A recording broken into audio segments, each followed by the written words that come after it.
ഇല്ല, ചേനപ്പൂരം. ചേനപ്പൂരം. കാരണം വെച്ചാൽ വെടിക്കൊട്ടില്ല ഇപ്രാവശ്യം പൂരത്തിന്. അടുത്ത പ്രാവശ്യം നമ്മൾ ചേനപ്പൂരം അങ്ങ് നടക്കും. ഇതെന്നാ പരിപാടി? ഇതന്നെ നമ്മുടെ ഒരു സുഹൃത്തിനെ ഒരു ചെറിയ കടയുടെ പരിപാടിക്ക് ഒരു 5-6 വാരി വെക്കണം.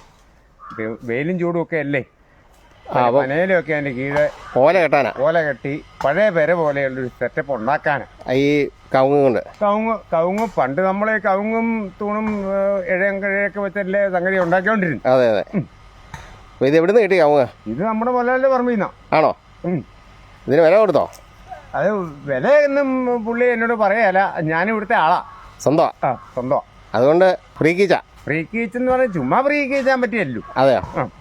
എന്നാലും ഇപ്പൊ നമുക്ക് മെനക്കെടുന്നതിന് നമുക്ക് തന്നെ ഇവരോട് മേടിക്കും.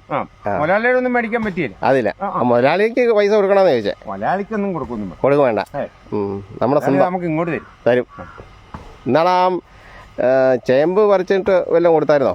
ചേമ്പ് പറിച്ചാൽ ഞാൻ എന്റെ വീട്ടിൽ നിന്ന് കൊണ്ട് പറിച്ചു കൊടുത്തു, മുതലാളിക്ക് കൊണ്ട് കൊടുത്തു. നാളിയാക്ക് ഓഴുവളം കൊണ്ടേ ഇട്ടു. ചോദിച്ചു നോക്കിയോ മുതലാളിക്ക് ചേമ്പ് വല്ലതും കിട്ടിയോ? 6.5 കിലോ 7 കിലോ കൊണ്ട് കിട്ടി. അത് ഞാൻ അന്നേരം ആരണ്ട് മൊത്തം ഒരുത്തും വില പറഞ്ഞു ഞാനും കൊടുത്തു.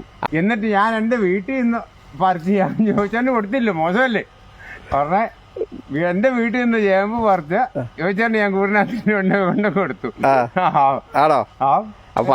ചോദിച്ചു നോക്കിയോ? പറമ്പിന്നൊന്നും കിട്ടിയില്ലേ? പറമ്പിന്ന് അതല്ലേ 6-6.5 കിലോ കൊണ്ട് കിട്ടി. അത് ഇപ്രാവശ്യം നടാൻ കാല് വയ്യായിരിക്കുന്നുണ്ട്. ഇപ്രാവശ്യം നടാൻ പറ്റി. നടാറായില്ല. ചേന ഞാൻ നടിയിച്ചു.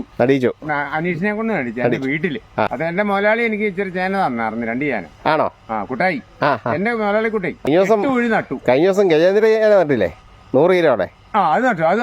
അത് ജോസാറിന്റെ ഇരുന്നിട്ട് അത് നട്ടു. അപ്പൊ ഈ തവണ ചേനയുടെ അഭിഷേകമാണോ? ഇല്ല, ചേനപ്പൂരം. കാരണം വെച്ചാൽ വെടിക്കൊട്ടില്ല ഇപ്രാവശ്യം പൂരത്തിന്. വില. അടുത്ത പ്രാവശ്യം നമ്മൾ ചേനപ്പൂരം അങ്ങ് നടക്കും.